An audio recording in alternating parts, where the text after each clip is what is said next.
So, we will put it into our pressure cooker. Nandiyan na yung ating mga tapang na chop-chop. Ayan, naglagay tayo ng pink salt. Naglagay tayo ng, bawang sibuyas, daon ng laurel. Haluan natin sa pressure cooker ng 18 minutes. Ayan. Oh, Astron, baka naman.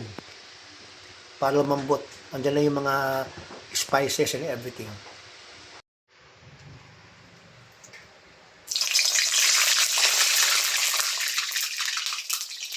Then, i-blanch natin. Then, ito yung talong. Okay, good. So, after natin pakuluan sa pressure cooker ng mga 18 minutes, hanguin natin kasi yung mga sabaw niyan, may mga dumi na yan, scum niya. No? So, we will have a new set of water later. Yan, lumambot na sa guys.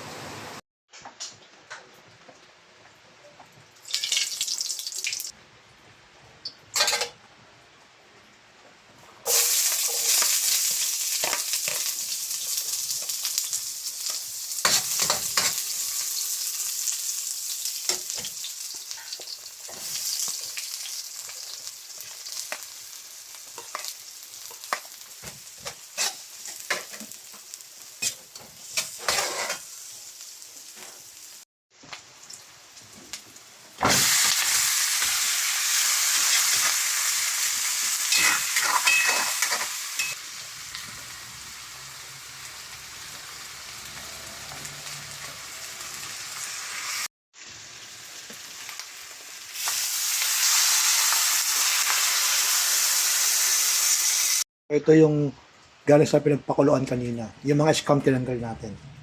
So, isasawag natin dito para mas dumasa pa yung mga aromatics. Gamit tayo ng kare-kare. McCormick. Kare-kare recipe mix. Meron siyang kasamang annatto seed extract. Kaya gukulay na yan guys.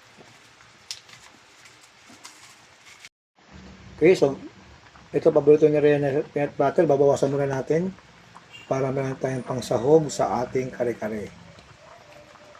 This will do. Haluin na natin ng maigi para hindi siya mag-lump. Pakunti pa.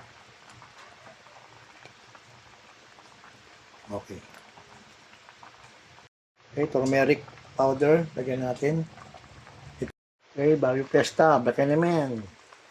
So, ang dalawang main ingredients niya, siyempre yung peanut butter pati bagoong.